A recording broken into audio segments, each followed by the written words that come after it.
Bismillahirrahmanirrahim. Alhamdulillah Rabbil alamin. Allahumma salli wa sallim wa barik ala sayyidina Muhammadinil amin wa ala alihi wa sahbihi ila yaumiddin. Rabbi shrah li sadri wa yassir li amri wahlul 'uqdatam min lisani yafqahu qawli. Shadaqallahul azim.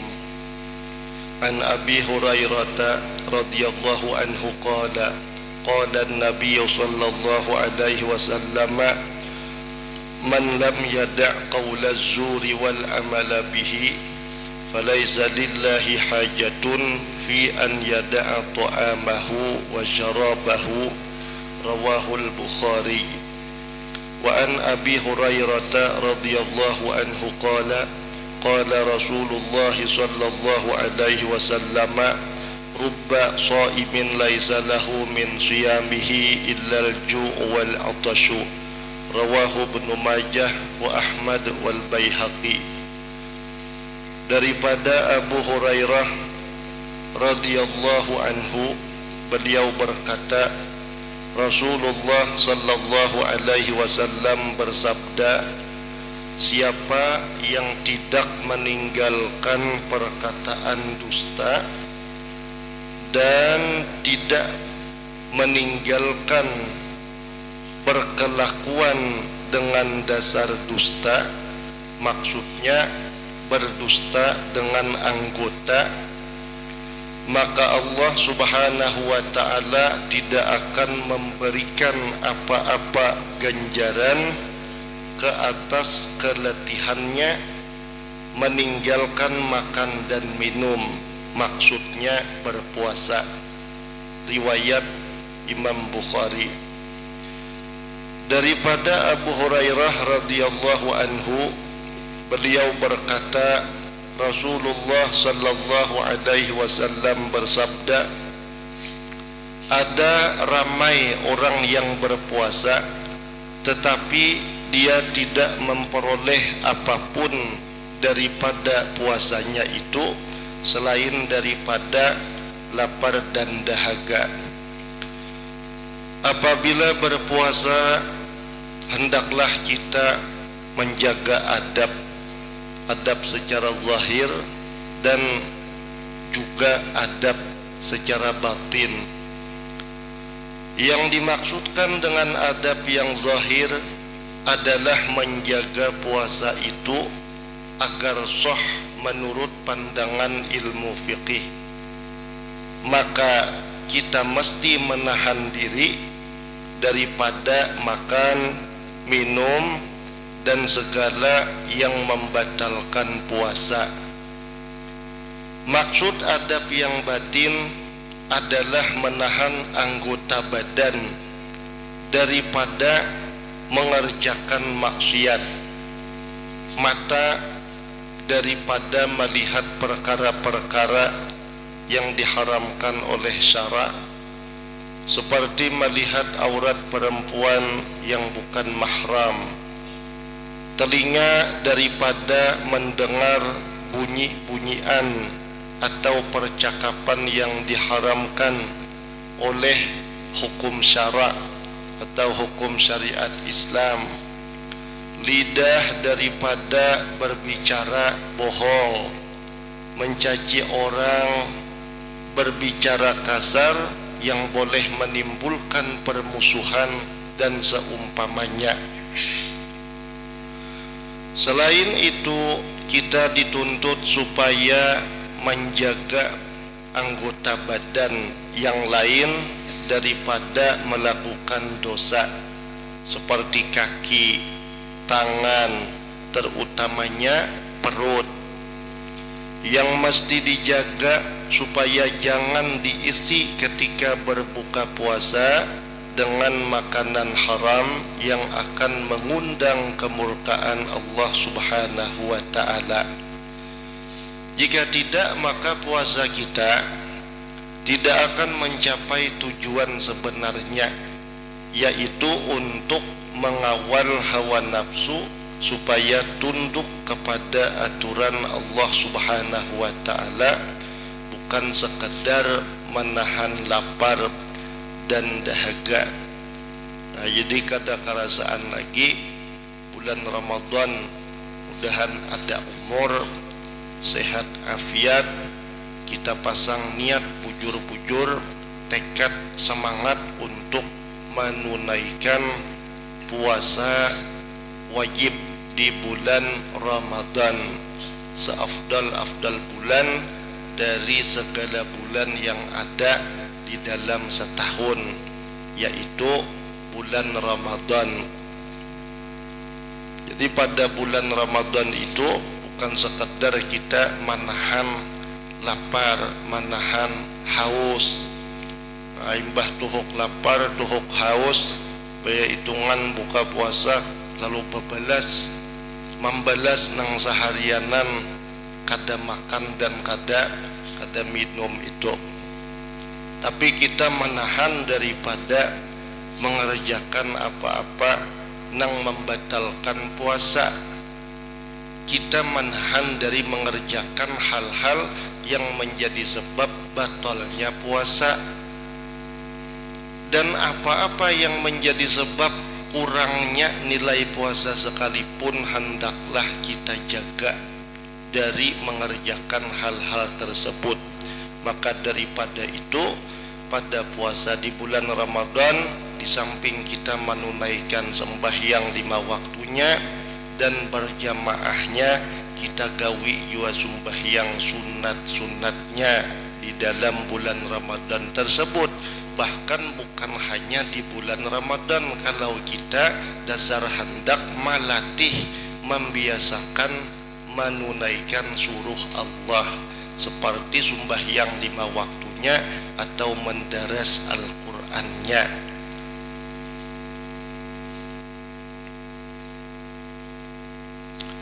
Kemudian lagi hadis berikutnya tentang pelajar atau penuntut ilmu yang rugi. An Abi Hurairah radhiyallahu anhu qala Rasulullah sallallahu alaihi wasallam, man ta'allama ilman mimma yubtagha bihi wajhullahi azza wa jal la yata'allamuhu illa liyusiba bihi aradan minad dunya lam yajid arfal jannati yaumal qiyamah.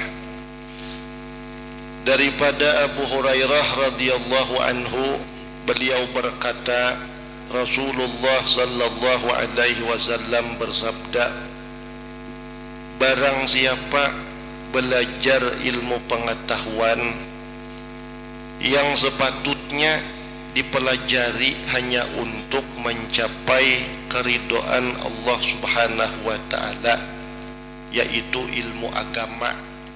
Orang nang belajar ilmu agama semestinya sudah inya bermaksud untuk memperoleh keridhaan Allah Subhanahu wa taala, bukan bermaksud nang lain daripada itu. Orang menuntut ilmu agama jangan berniat supaya mendapat kehormatan di sisi makhluk. Menuntut ilmu agama jangan bermaksud supaya dipuji orang. Menuntut ilmu agama jangan supaya orang maras melihat seorang. Menuntut ilmu agama, hadir di majelis ilmu, jangan bermaksud supaya seorang ini tak pilih jadi pejabat. Menuntut ilmu agama atau hadir di majelis ilmu jangan bermaksud supaya tak ulih harta benda duniawi. Karena orang yang belajar ilmu pengetahuan yang sepatutnya dipelajari hanya untuk mencapai keridhaan Allah Subhanahu wa taala, yaitu ilmu agama tadi. Tetapi ia mempelajari ilmu tersebut tidak lain hanya untuk mencapai tujuan keduniaan, maka dia tidak akan mencium bau harum surga. Hadis riwayat Abu Daud. Jadi orang yang menuntut ilmu kada pacang mencium bau surga kalau niatnya itu hanya untuk mencapai tujuan dunia semata-mata. Menuntut ilmu baik, beribadah baik, tapi nang menjadikan baik hasilnya di sisi Allah adalah apabila perbuatan itu baik, niat tujuannya pun baik pula. Lalu niat tujuan yang baik yang kayak apa? Semata-mata mencapai keridhaan Allah. Seorang menuntut ilmu supaya kawa memperbaiki zahir dan batin. Bila zahir dan batin baik, maka mudahan baik di sisi Allah Subhanahu wa taala. Mudah-mudahan Allah taala ridho.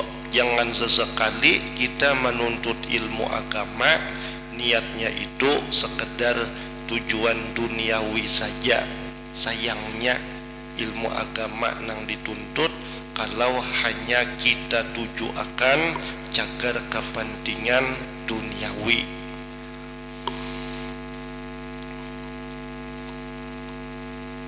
Maka daripada itu setiap kebaikan bila hendak dimulai itu jangan kada diperbaharui niat.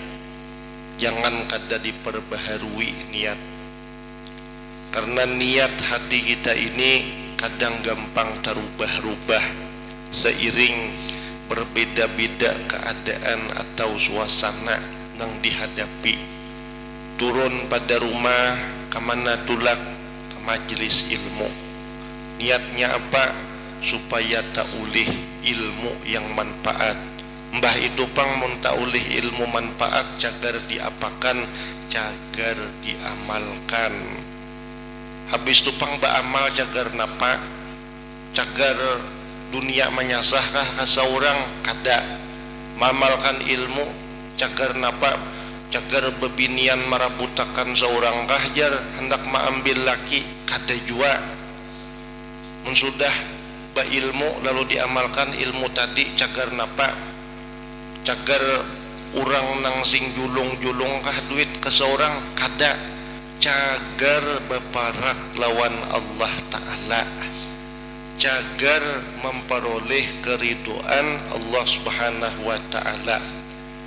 Meskipun secara kenyataan seumpama ada terjadi orangnya berilmu lan beramal soleh, lalu ada istilah dunia menyasah, ya memang banyak terjadi itu. Cuma tiba kita menuntut ilmu dan beramal solehnya kada bermaksud sakira nang kaya itu, kada bermaksud duniawi, tapi nang kita maksudkan Allah Ta'ala semata-mata. Bila pulang malam apa hendak turun menuntut ilmu, diperbaharui pulang niat, perbaharui pulang niat. Kada hinggan sekali wara baniat, lalu sisanya asal tulak saja, asal mendengar saja, kada. Ilmu agama ialah ilmu yang mulia sekali. Karena ilmu agama manusia boleh mengenali Allah Subhanahu wa Ta'ala. Dengan sebab ilmu agama seseorang itu bisa mengenal Allah Ta'ala dengan mengetahui cara-cara untuk beribadah atau memperhambakan diri kepadanya dan dapat menyelamatkan diri daripada api neraka, sehingga melayakkan diri mereka sebagai penghuni surga, sehingga mereka layak menjadi penghuni surga. Ilmu agama adalah ilmu yang menghubungkan antara dunia yang fana ini supaya seseorang itu dapat menyeberang ke negeri surga yang tidak ternilai harganya, tidak ternilai mahalnya. Maka jika seseorang yang menggunakan ilmu yang mulia ini untuk mencari harta benda dunia, yang sebenarnya tidak bernilai di sisi Allah Subhanahu wa taala. Nah, beda dengan ilmu agama supaya usaha seorang mencari nafkah semakin bagus nih, sesuai dengan perintah Allah taala. Itu kada masalah. Cuma dengan ilmu agama supaya seorang ini nah sana sini nyaman, hendak mencari duit, mencari kemuliaan, mencari harta benda, mencari fasilitas. Apalagi ya dengan ilmu tadi, dengan penampilan pulang macam orang-orang waliullah juga tuh penampilannya, seperti seumpama memasang surban baik di kepala kah, berjubah seumpama, supaya lebih berpengaruh di sisi manusia. Jadi jika bepandir itu tamasin, masinnya di mana? Di jubah tadi bang, lawan di surban di kepala itu. Nah, kena diulah-ulah pulang nang berangkap-rangkap.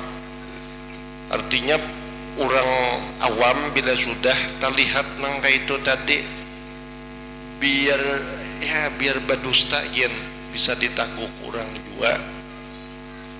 Dan dusta itu apabila selalu diulang-ulang maka akan menjadi suatu pembenaran. Asalkan dustanya jangan berubah-ubah, itu aja. Kaina pulang tamasin becari dana bila bersurban di kepala, berjubah pulang berangkap-rangkap. Nah, surbannya surban hijau pulang. Nah, berjanggut, jadi bercalak-calak mata juga. Lalu jika becari dana tu tak berbulut orang menjulungi. Maksudnya nang kayak itu, maksudnya nang kayak itu. Nah, maka dia telah menyalahgunakan suatu anugerah yang besar daripadanya. Allah Subhanahu wa taala akan memurkai dan menghalangnya daripada memasuki surga karena dia sendiri telah merusakkan jembatan yang akan menyampaikannya ke surga itu. Karena jembatan ke surga nang marusak bukan siapa-siapa, seorang juga. Nuntut ilmunya, niatnya cagar duniawi, sampai ba ilmunya, niatnya itu supaya nyaman tak ulih dunia aja, sampai ba amal pulang, iya amalnya cagar dunia. Lalu jembatan ke surga tadi rusak. Sungguh malang nasib penuntut ilmu yang tidak ikhlas. Kasihan penuntut ilmu yang tidak ikhlas. Apalagi menuntut ilmunya pulang kajauh pada benua, ongkos jalan terus. Makin lawas menuntut, niatnya makin kada bisa dibujurakan inya, tambah kasihan lagi. Karena dengan niat yang tidak benar, keberkahannya pun sangatlah tipis, bahkan terkadang akan menghilangkan keberkahan ilmu tersebut. Bukan saja dihalang daripada memasuki surga, bahkan bau harum surga pun tidak akan dapat diciumnya. Sedangkan pada hakikatnya keharumannya itu sudah dapat dirasai dari jarak perjalanan 500 tahun sebelum sampai kepadanya. Belum lagi sampai ke surga, jarak 500 tahun itu bau surga harumnya sudah keciuman. Nah, jadi bila ikhlasnya itu karena Allah, maka istiqomah menggiring haja. Orang yang menuntut ilmu memang karena Allah Ta'ala, nang inya tuju Allah Ta'ala, nang inya harap keridoan Allah Ta'ala, nang inya amprih para kelawan Allah Ta'ala, maka yang namanya istiqomah itu menggiring haja. Tapi orang yang tujuannya bukan karena Allah, satu di antara dua pasti terjadi. Pertama, bila nang dikehendakinya sudah inya dapatkan, bisa kada berlanjut lagi urusan menuntut ilmunya. Atau yang kedua, kata tuhukan nuntut ilmu karena niat duniawinya kada tak uleh, maka dia putus asa, berhenti di tengah jalan. Tapi kalau Allah nang dituju, dapat dunia kah kadakah seorang, dapat nikmat kah, dapat ujian kah, ngaran Allah nang dituju, sampai mati nyaman hendak menggawi, hendak menuntut ilmu. Tapi lamun niatnya dasar duniawi, misalnya bahajat, umpamane bahajat semata-mata taudi harta, kabul harta, untung-untungan bisa berlanjut nuntut ilmunya. Macam orang bawirid ba'amaliyahai juga hendak sugih, jadi bila sudah sugih harta, wirid kada perlu lagi dirasanya untuk dibaca, lantaran nang inya maksud sudah tak uleh. Atau kata tuhukan nuntut ilmu, kata tuhukan bawirid beribadah, hajat duniawinya pina belum tercapai juga, kata tuhukan lalu putus asa karena kada tak ulih apa nang diharapkan. Nah, maka pentingnya setiap kita ingin memulai mengerjakan pekerjaan taat, semisal menuntut ilmu, itu kita perbaharui, kita paskan bujur-bujur niat kita. Makanya Imam Sufyan As-Tsauri ketika ditakuni amal apa yang paling sulit untuk dikerjakan, ujar Sidin, tidak ada amal yang paling sulit untuk dikerjakan terkecuali membujurakan niat. Itu nang paling sulit. Puasa seharian penuh sampai sebulanan, ujar kita berat, ternyata kada berat juga. Sembahyang puluhan rakaat nang ujar kita berat kita kerjakan, ternyata tidak seberat memperbaiki niat juga Pak Ai. Seumpama membaca hasbunallah wa ni'mal wakil 450 kali sekali duduk, ujar kita berat, ternyata tidak seberat membaiki niat juga. Nah, ujar kita membaca Quran 1 juz sekali duduk uyuh benar, ternyata kada sauyuh memperbaiki niat juga. Sampai-sampai ulama-ulama besar pun seperti Imam Sufyan As-Tsauri, beliau berkata, tidak ada yang paling sulit, paling susah, paling berat untuk dikerjakan terkecuali membaiki niat. Karena niat ini gampang berubah niat itu.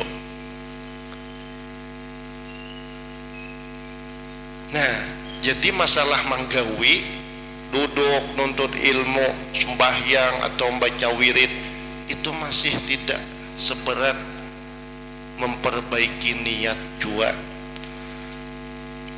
Nah, kemudian hadis yang ke-17 saya puting lagi.